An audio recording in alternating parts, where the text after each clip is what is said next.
Good morning, নমস্কাৰ। মোৰ আন এটি ভিডিঅ'লৈ আপোনালোকক জনাইছোঁ স্বাগতম। আৰু বিহু শেষ, এতিয়া মাৰ ঘৰলৈ যাবলৈ ওলাইছোঁ।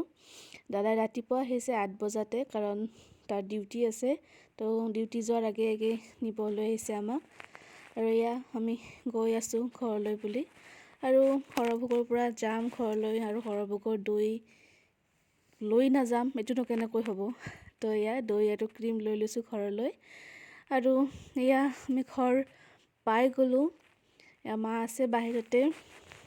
তো এয়াই ঘৰখন আহি খুব ভাল লাগিল। আৰু ঘৰ অহাৰ লগে লগে সকলোৱে গম পাই গ'ল, মানে আমাৰ খুৰা পেহী সকলো ওচৰতে থাকে। তো ভাবিলোঁ সকলোৱে মিলি এপাক মন্দিৰলৈ যাওঁ। আজি দ্বিতীয় মাঘৰ 2 তাৰিখ। তো আমি সকলোৱে এয়া ৰেডি হ'লোৱে আৰু ৰেডি হৈ আমি সকলো এয়া গাড়ীত বহি লৈছোঁ।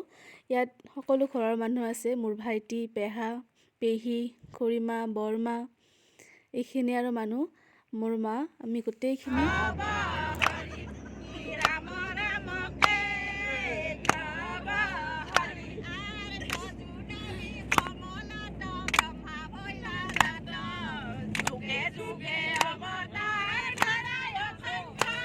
এয়া নাম গাই গাই আমি আহি পালোঁ ভোগেশ্বৰ মন্দিৰ। আৰু চাওকচোন, ইয়াত 299 সংখ্যক মহোৎসৱ হৈ আছে।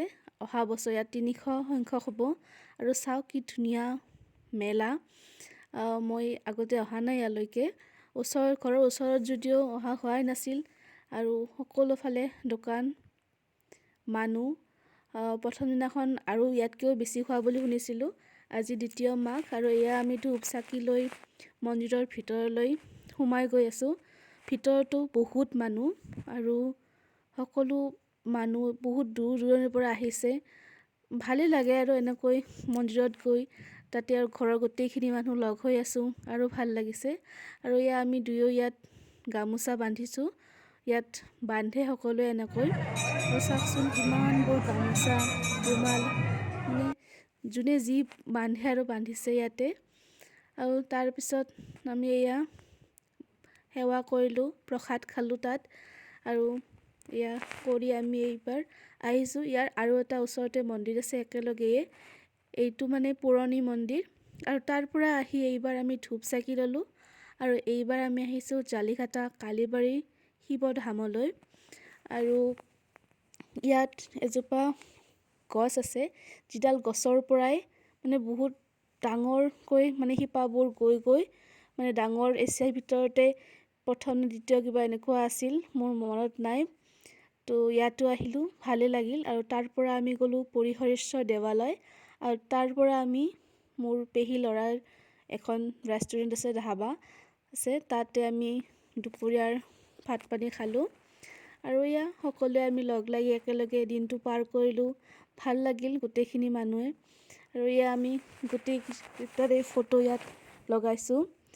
সকলোৱে মিলি এনেদৰে ক'ৰবাত গ'লে ভাল লাগে। আৰু মন্দিৰবোৰত গৈতো আৰু এনেই মনটো ভাল লাগি যায়। তো এনেকৈ দিনটো পাৰ হ'ল। আৰু তাৰপিছত আমি সন্ধিয়াৰ কাৰণে মানে আয়োজন কৰিম, আৰু কাৰণ আমি নহা কাৰণে বিহুৰ খানাটো হোৱা নাছিল। আৰু আমি আহিলোঁ যেতিয়া, আৰু এতিয়া বিহুৰ খানাও হ'ব, গোটেইখিনি একেলগে খাম, সেইকাৰণে ৰখি আছিলোঁ। আৰু এয়া সন্ধিয়া দাদা আৰু মানুহজন দুয়ো লগ লাগি চোতালতে এনেকৈ তম্বু দিছে, যিহেতু ঠাণ্ডা নিয়ৰ পৰে। তো এনেকৈ বাহিৰত খালে ভালো লাগে লাইট জ্বলাই।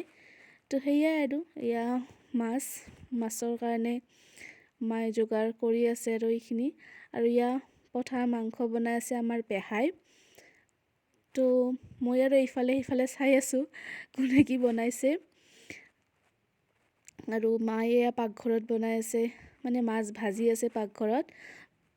জুইতো বনাইছে, গেছতো বনাইছে, দুয়োফালে। এয়া মাৰ মাছ ভজা মোটামুটি হৈয়ে গ'ল। আৰু মই চাই আছোঁ, কোনোবাক কিবা পাৰিলে দিছোঁও। এয়া লাষ্ট আৰু শেষৰখিনি। আৰু এয়া সকলোখিনি হৈ গ'ল। এয়া মাংস, আৰু এয়া মোক আনি দিছে যে তুমি বহি বহি গোটেইখিনি ভগাই থাকা, আৰু বাকীখিনি আমিতো কৰিয়ে থাকিম এনেকৈ। তো মই আৰু কিনো, ভালেই পাইছোঁ এনেকৈ বহি বহি ভগাই আছোঁ। আৰু ইমান সহজ কাম এটা দিছে, আৰু কি লাগে নে কি কয়। আৰু চাওক, এয়া মাংস মই সকলোৰে কাৰণে ৰেডি কৰি লৈ ল'লোঁ। আৰু তাৰপিছত সকলোৱে বাহিৰত বহি লগ হৈ এনেকৈ ভাত সাজ খালোঁ বিহুৰ। মানে এনেকৈ লগ হৈয়ে ভাল লাগে। আৰু ইয়াৰ পিছদিনাখন দেউতা আৰু মানুহজনে দুয়োয়ে তম্বু গুচাই আছে আৰু আমাৰ যাবৰ হ'ব এতিয়া। আজি গুৱাহাটীলৈকে যাম আৰু যোৱাৰ আগত এয়া মাৰ টোপোলা, বহুত বেছি টোপোলা, যি পাইছে ইয়ে ভৰাই আছে। আৰু সেয়াই আৰু ঘৰৰ পৰা গ'লে ভাল নালাগে, তেওঁ উপায় নাই। আহি পাই গ'লোঁ ৰুম। তাৰপিছত আৰু মানুহজনো গ'লগৈ কামলৈ। আৰু এয়া চাওকচোন কিমান কি বস্তু দি পঠাইছে, মানে ভৰ্তি হৈ গৈছে। এয়া শাহু মায়ে বনাইছিল পিঠা দিছে আৰু ইয়াতো পিঠাই আছে। আৰু এয়া চাউল দি পঠাইছে, লগতে এয়া বৰাৰ সান্দহ, যিটো মাহা সান্দা বুলি কয়। আৰু এয়া মোৰ ঘৰৰ পৰা মোৰ মায়ে দিছে এয়া সান্দহ গুড়ি, লগতে এয়া আছে মাহ কাৰৈ, লগতে আছে এয়া লাড়ু, পিঠাগুড়ি লাড়ু, তিলৰ লাড়ু, নাৰিকলৰ লাড়ু, পিঠা গোটেইখিনি আছে। আৰু আমি দৈ লৈ গৈছিলোঁ আৰু আমাক ঘৰত বনোৱা দৈ দি পঠাইছে, একেবাৰে ঘৰৰ একদম নিজে বনোৱা দৈ, আৰু লগতে ক্ৰীমো দি পঠাইছে। কি আৰু ঘৰত যি বনাইছে বিহু বুলি গোটেইখিনি দি পঠাইছে, একো এৰা নাই। এয়া জহা চাউল আৰু এয়া আলো চাউল। আৰু মায়ে লিখি দি পঠাইছে, কাৰণ মোৰ মানে ভুল হ'ব পাৰে কোনটো কি চাউল আছিল, তো সেইকাৰণে মনত থাকিবৰ কাৰণে এনেকৈ লিখিও দিছে। আৰু এয়া ঘৰৰে কবি, আৰু এইপিনে আছে ঘৰৰ শাক, আৰু এইপিনে অমিতা। মানে কি ক'ম আৰু, কি দিয়া নাই মানে গোটেইখিনি বস্তুৱে দি পঠাইছে। আৰু মই এয়া দুটাকৈ টোপোলা মানুহজনৰ লগৰ বন্ধুলৈ বুলি যোগাৰ কৰি পঠাই দিছোঁ। আৰু এয়া ৰাতি মায়ে মাছ দি পঠাইছিল, আৰু এয়া মাছ আৰু ঘৰৰে ওলকবিৰে ভাত সাজ খালোঁ আৰু শুই থাকিলোঁ। আজিলৈ এইখিনিয়ে। আশা কৰোঁ আপোনালোকে ভিডিঅ'টো ভাল পাইছে। আজিলৈ আহিছোঁ, বাই।